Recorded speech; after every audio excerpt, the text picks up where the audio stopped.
everybody, I am Tom and you are watching me play Warframe. Today is my Ivara build. This is my Ivara. I like the way she looks. It's worth noting that today we're coming onto the tail end of Easter. I'm recording this on Tuesday the 23rd. So yesterday, if you're watching this.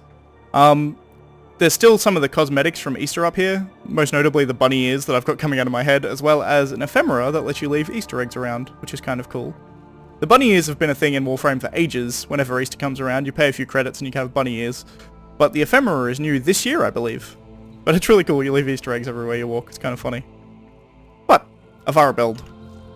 First things first, let's go over the abilities.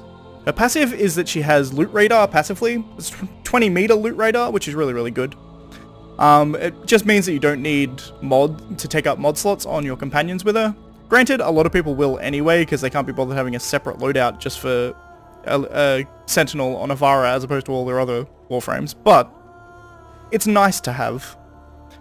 Her first ability is Quiver, which gives her 4 different arrows that she can shoot, all with really, really good utility. The first one is Cloak, the second one is Dashwire, the third is Noise, and the finally is Sleep. Apparently in Conclave, a couple of those are actually different. They changed to Null, Shield, and Slow arrows. My assumption is replacing Cloak and Sleep would be my assumption. I'm not entirely sure. Or maybe Noise and Sleep. Probably Noise and Sleep, I guess. But no one plays Conclave, so that really doesn't matter. I'll show you what these do more specifically in a minute. Her next is Navigator, where if you have a projectile-based weapon, which includes bows, it includes some rifles, and as well as, like, I mean, even rocket launchers, anything where there is, like, travel time on the actual projectile, you can use this ability and control the projectile. So you assume direct control, as it were, of a projectile, and you can guide it to its target. This allows you to shoot around corners. I mean, honestly, it allows you to shoot, like, in circles, if you really want. You have a lot of control over it. If you push the left mouse button while you're doing it, it will speed up the arrow or projectile as well, which is also worth noting. Her third ability is Bread and Butter, Prowl. It becomes invisibility. You become invisible. It gives you invisibility. It also gives you the ability to steal loot from enemies. That is far less useful. It has some niche uses, which is like farming rare mods or something from like Sentience, for instance. But for the most part, it's mainly the invisibility that's really good here. And unlike every other invisibility in the game, which is on a timer, hers is just constant. As long as you have energy, you have invisibility. And with the current build, I have 0.26 drain per second, which is nothing, and I have like over 600 energy on her, so I can stay invisible for a very long time. And her fourth ability is Artemis Bow, which is her exalted bow, which does a lot of damage. A lot of damage. It doesn't look like it does here. It says it only does 312 of each of impact, puncture, and slash. However, you can mod this separately, so that 312 is just base damage. And that's about it. She's pretty simple. I'll go over the Artemis Bow build, because as I said, you can actually mod the Artemis Bow. I have 2 builds for it. Firstly is this one, which is Radiation and Cold damage. We have Serration for damage, Split Chamber for multi-shot, Point Strike for critical chance, Vital Sense for critical damage, Vigilante Armaments for 60% multi-shot. We then have High Voltage, Thermite rounds, and Rime rounds. These are each the Elemental plus status mods. This one is Electricity and Heat, which gives you radiation damage. And then we have Rime rounds for cold damage.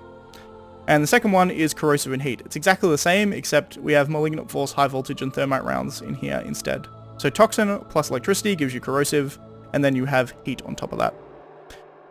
So, in fact, what I think I will do, I'll use the Radiation Cold one here, because Bombards and Heavy Gunners are more of a problem than all the other enemies. And radiation damage will get rid of their armor, as opposed to corrosive damage, which gets rid of armor on other enemies. So, yep, that there. And now Ivara's build herself. We have Corrosive Projection to get rid of armor, because armor sucks. Cunning Drift for ability range. We also get some added mobility here, but that's mainly here for the ability range. We have Prime Continuity for ability duration. Again, regular continuity, absolutely fine. Intensify for ability strength. Primed Flow to give us a shit ton of energy at 656 is what we're sitting on here. Fleeting Expertise gives you some efficiency and tanks your duration a bit. Prime Vigor, shield capacity and health, I'll come back to this. Narrow-Minded gives you ability duration and gets rid of some of your range. Stretch will get you that range back pretty much entirely. It's here to mitigate the range drop off here. Then we have Augur Message, which gives us more ability duration. Now, Prime Vigor. This here you can easily replace with pretty much whatever you want. The only reason I have it on here is because I'm very, very lazy while I play Ivara, and I like the ability to run and bullet jump around, which usually breaks your invisibility. Well, it always breaks your invisibility, but if you have Prime Vigor, you can usually survive a fair few shots. And being able to survive a while I'm running around and not being invisible is always nice. But in all honesty, if you play Ivara optimally all the time, you don't need any survivability whatsoever because she's invisible, and being invisible is the best tanking in the entirety of Warframe. As for arcanes, I have Arcane Aegis, which will give you shields whenever you take health damage. So again, adding some more survivability. Also, I just really like Arcane Aegis. And Arcane Nullifier because I hate magnetic procs. And this just lowers the chance of me getting magnetic procced. So, that's the build. Now, I'll go over some of her abilities a bit more in detail. It takes a while even to fill up all that energy. It's kind of ridiculous. Her first ability is her arrows, or her quiver. If you push and hold one, she will swap between these. First one is a cloak arrow. Just tap one, she'll fire it. This is a bubble of invisibility, so anybody, well, any ally who walks into this will turn invisible for the duration of it, which is like 23, 24 seconds, I think. Yeah, there you go, 23 seconds. What you can actually do is actually fire this onto your teammates, and then they will have a moving bubble of invisibility. It will stay wherever the arrow lands, so the arrow will embed in an ally, and then the ally will have a bubble of invisibility around them, which is nice. The next one is Dash Wire Arrow. This is a really cool... whoops, I push and held rather than pushing. This is a really cool ability. You can create dash wires wherever you want, as long as you're vaguely close to like a... Once again, I push and held. As long as you're vaguely close to something that it can attach to, you can fire a dash wire like that. Whoop, that one didn't work. Once again, I'm pushing and holding. But then you can create dash wires and be above the crowd. The next one is a noise arrow. This one is harder to show without enemies around, but you fire it, it'll create a noise and attract enemies to it. And finally is a sleep arrow. You fire it, and anything in the area will fall asleep. For a fairly good duration as well, it's worth noting. Her next ability is her 2, which is Navigator. So now if I fire my sleep arrow, I now can control my sleep arrow. Let's say there was an enemy around here that I wanted to put asleep, or around here maybe, around here, around here. As you can see, you get a lot of control. If you hit your left mouse button, I hit the wall there, but if you hit your left mouse button, you'll speed up. Very fast. I don't know who can control it when it goes this speed. I certainly can't. But you can go very fast if you want. I think that the point of that is more if you want to get to an enemy, like, that's around a corner, say. So you would fire your arrow slowly at first, then get around the corner, you see the enemy, and then you speed up into the ground, for instance. Or if you want to, you know, shoot an arrow from one side of the Orb Valis to the other, I suppose, you can also do that with a fire arrow. It's pretty ridiculous. So thirdly is her Prowl ability. So you turn this on and you're invisible. As I said, you can't bullet jump and you can't run, so if I start running, it'll break my invisibility. Cast it again. You can jump, but as soon as you slide, it will put you out of invisibility, which includes bullet jumping. Because to bullet jump, really, all you're doing is you jump out of a slide. That's what bullet jumping is. You'll see a lot of people playing very fast, where they just go like that, but what you're doing there is just tapping slide and then hitting space to jump. So any sliding will break her out of invisibility too. But the added benefit to this is while you're invisible, if you have your roll key, which ordinarily, I think by default, it's been a very long time since I've had default controls, so I could be wrong here, but I think by default, sprint is the same button as roll, so you usually tap the sprint button. I think you need to actually have it bound to, you can bind it to a separate key, which I do, I have it bound to control, is what my roll is bound to. But you can roll while you're in this. So you can get around fairly fast. Not as fast as bullet jumping, but still a lot faster than just walking everywhere. So my suggestion would be to bind roll to a different key. And then finally we have our 4, which is her Exalted Bow. And the Artemis Bow is interesting in that if you fire it normally, just clicking, it has like, you can see the multi-shot on that is pretty ridiculous. You fire all those arrows in a vertical orientation. You can then hold and charge it to do a horizontal orientation. And as you can see, she slowly moves her arm around. If you do like a half charge, she'll do a 45 degree. So you can fire it pretty much any angle you want. I find usually single target, tapping is better. If you want to go up close to someone, you just tap it, and most of those arrows will hit them. And if you've got a group of enemies, the wide shot is usually better. But for most cases, tapping is better, I find. But that's pretty much it. I'll now do the test. I won't bother with the level 50 test, I'll just do the level 145 test, because honestly, they'll be exactly the same. When you're invisible, no one's going to shoot me. So, showing the 50 test is going to be a slightly quicker version of the 140 test, in all honesty. But we can just hit Prowl for starters. Whoop, they're shooting me. How dare they? So now they don't know where I am.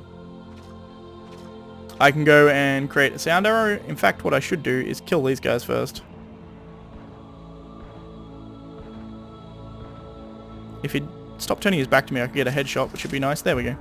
As you can see here, I'll go next to all these enemies and steal all their items. You can only steal from an enemy once. But, as you can see there, you can get energy out of them, which is nice to keep you in your health. They can also, like, if they have mod drops, they can have their mod drops drop as well. But, let's fire a noise arrow. That will attract nearby enemies. I can then do a sleep arrow and put them all to sleep. Again, not entirely useful when you're invisible, because it's kind of pointless. But I think now I'll just kill all these enemies really, really quickly. So we hit our 4. Ow. He knocked me over.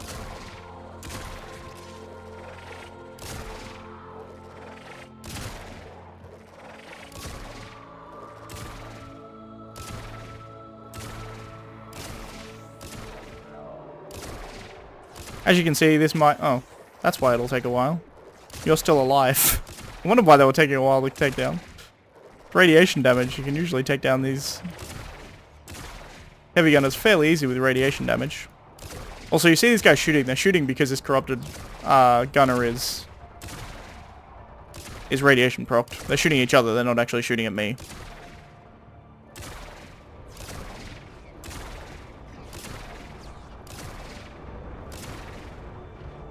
You can freely use your melee weapon in here as well.